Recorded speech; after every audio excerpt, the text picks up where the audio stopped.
Okay guys, this would be the second part, okay, of morphological processes, and here we have come across a topic.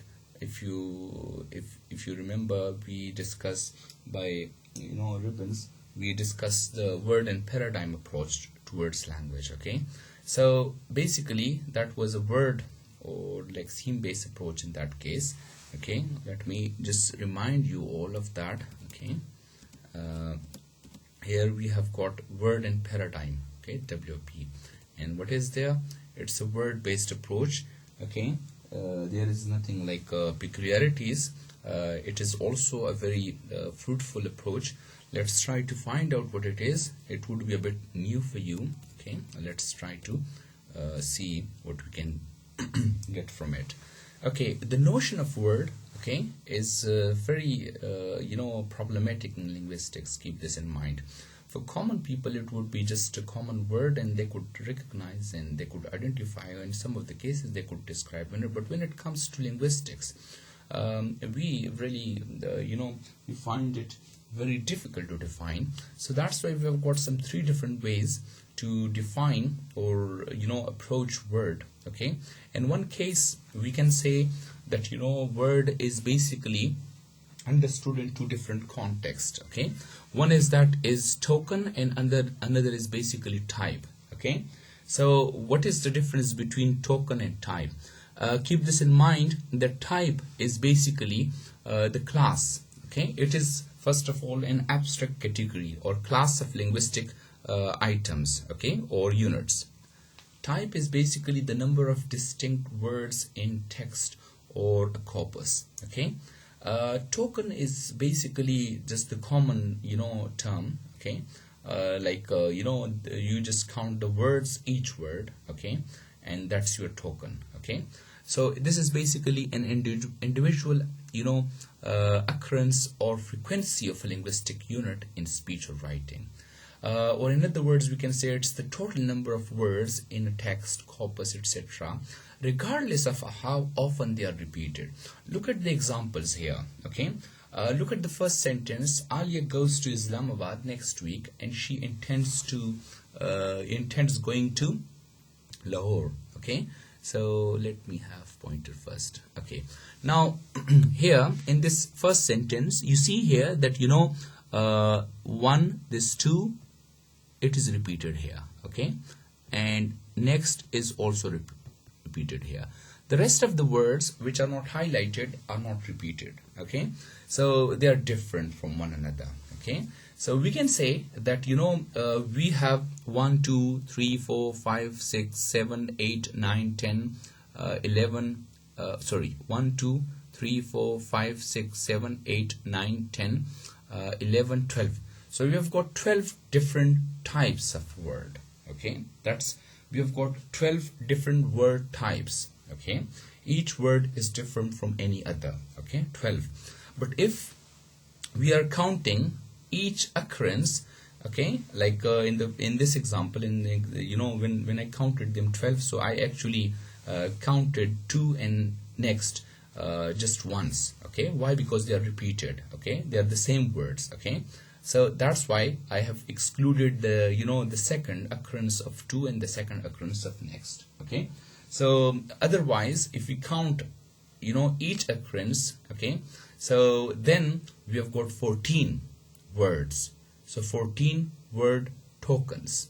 Okay, how many tokens do you have? Word tokens? 14 then. Okay, otherwise the types are basically 12. Okay, or look at the second sentence. Okay, here a good wine is a wine that you like. Okay, so we have got 1 2 3 4 5 6 7 8 and 9. So we have got 9 tokens here. Okay, 9 tokens. You just count each word and its occurrence, and you get what the token. Okay, fine. But as far as type is concerned, so we have got this A is repeated here. Okay, here, and likewise we have got another instance, and that's wine. It is also repeated here. So as far as the type is concerned, so if I ask you how many word types do you have in this sentence, so you should exclude 2. So we can count it like this, that it is 1, 2, okay, and then 3, okay, and then 4, and I'm excluding these 2, okay, 5, and then 6, and then 7, okay. So how many types do you have? 7 types, okay. This is the first distinction, okay. So word could be counted as, the occurrences, okay, individual occurrences, the total occurrences, frequency of words, how frequently they have, they have occurred. This is one way to count, to consider word. Okay, the second notion of the word is like that we have to exclude all of the repeated forms, okay, and like why? Because we believe that they have been repeated, they are the same words, okay, just like the case was in the first sentence, to and next, okay, and here a and wine, okay. This is the first distinction. Now move on to the second distinction here, word form and lexeme. Like what is the distinction or difference between word form and lexeme? A word form is a word in a concrete sense. Keep this in mind here, okay? Like earlier, the type is the type when we were discussing types, so it was also a sort of abstract entity, okay? But we have got now word forms and lexeme. So lexeme is an abstract, okay, concept and entity, and word form is a concrete, just like the difference was that of between morph and morpheme, okay? Morpheme was abstract and morph was a concrete form, okay, in writing or in speech, spoken form. So then right now we have got word forms, okay? So the word form is basically a sequence of sounds that expresses the combination of a lexeme and a set of grammatical meanings or grammatical functions, okay, appropriate to that lexeme, okay. So we have got different forms, look at, first of all, look at the example of live, okay, or love, okay. So love is a what? It's an abstract concept, it's a lexeme, okay. How many forms can we have, word forms of this lexeme? First of all, love, this is one form. Second, loves. Third, loved. Fourth, loving, okay. So we have got 4 forms, okay, or to be at the discretion, full discretion, I can say 5 different forms of English here, okay. In English we have got 5 different forms. So what I'm trying to say is that these are all word forms, okay. These different word forms are basically in order to meet the grammatical functions, appropriate functions, okay. Sometimes we use one form when the subject is singular, or plural, okay, or sometimes we use another form. Why? Because the requirement is that we need a past form, okay. So we have got a past form, loved, okay, and sometimes we need a progressive form, so for that thing we have got loving, okay. So that's the point here, and that's the difference. So a lexeme is basically an abstract concept. It represents the core meaning shared by word forms, okay.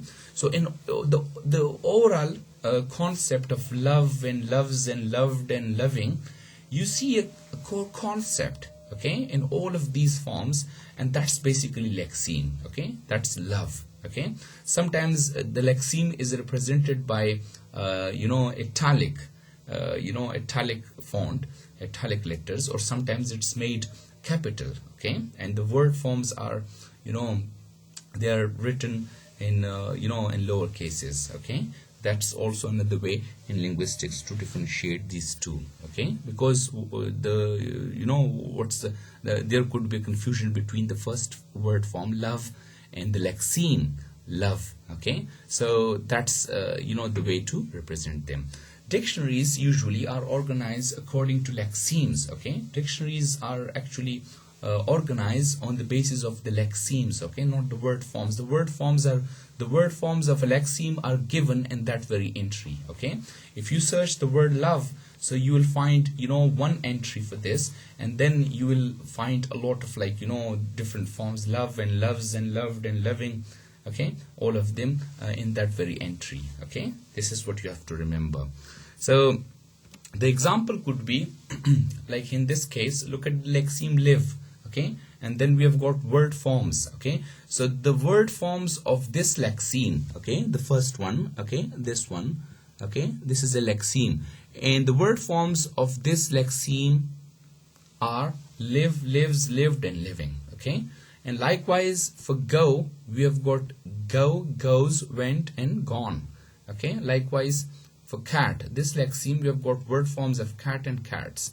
For woman, we have got woman and women. Okay, these are two forms, okay, word forms. Fine, I hope it's clear. Now move on to the third and the last distinction, and that will also, you know, put our lecture to end.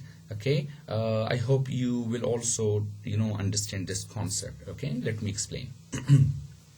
The third notion of word is that, you know, is that of like, the distinction between word paradigm and word family. Okay, so what's the difference between word paradigm and word family? It's quite, you know, quite easier. If you have understood, you know, the difference between word forms and lexeme, so this distinction is also related to that distinction. Okay, how? The set of word forms, the set of all word forms, okay, that belongs to a lexeme is often called a paradigm. So all of the forms here, like in this case, live and lives and lived and living, this is called paradigm. Okay, fine. The whole set of this, you know, that's called paradigm. Okay, because why? Because we have got different, you know, inflectional morphemes attached here. Okay, so the lexeme remains the same, that's live, and we have got, you know, different forms. So they are all basically what? This is one paradigm. Okay, that's another paradigm of another lexeme go, and this is another paradigm of the lexeme cat, and this is another paradigm. Okay, so that's called what? Word paradigm. Okay, then we have got, you know, word family. Different lexemes may also be related to each other, and a set of related lexemes is sometimes called a word family. Okay, fine. Like for example, look at the example of love, for example. Okay, love is a lexeme. So what would be its paradigm? That would be love, loves, loved, and loving. Okay, that's its paradigm. But what could be the family of this, you know, word family? So we have got love and we have got lover. Okay, both of these words, these are lexemes, the lover and love. Okay, love has got these forms, 5 forms almost. Okay, and lover has also 2 forms. Okay, lover 1 and lovers the second form. So it has got 2 forms. Okay, but there is also something common between lover and love. Okay, these are 2 different lexemes, fine, 2 different meanings. Okay, 2 different words. Okay, but they are also related. The core concept is, you know, is mutual to both of them. Okay, so both of them belong to the same word family. Okay, look at the examples, other examples. Okay, first of all, that's the word paradigm. Live, lives, lived, and living. Good, better, best, well. This is one paradigm of what? Good. Okay, the adjective good. Okay, word family, for example, look at this, the first family. We have got read, readable, unreadable, reader, readability, and reread. So these are all different lexemes. They are not forms. Keep this in mind. Okay, they are not forms. The forms could be like it can have the forms read and reads. Okay, and read. Okay, these are the forms of this lexeme read. Okay, fine. But you know, but this is one lexeme. This is different from readable, okay, and unreadable, and reader, and readability, and reread. These are all different lexemes. They may have one, you know, one or more forms. Okay, but you know, they are different lexemes. They have got different concept. Okay, no inflectional morphemes are attached here. Okay, all we have is, you know, derivational morphemes here. So when we attach a derivational morpheme to a certain free lexical morpheme, so what do we get? We get a new word, a new lexeme. Okay, I hope it's clear to you. Okay, so this is called the, this is called word family. Okay, these all words these all lexemes are related to each other. Okay, so that was the definition, that the set of all lexemes would be called word family. Okay, another family is that of logic. Okay, logician, logical, illogical, logicality. Okay, and illogicality would also be this could be another lexeme. Okay, so this is the distinction between word paradigm and word family. Okay, I hope it's clear. If you feel any ambiguity, okay, in my lecture, please don't hesitate. Any student can contact me directly, no problem. Thank you.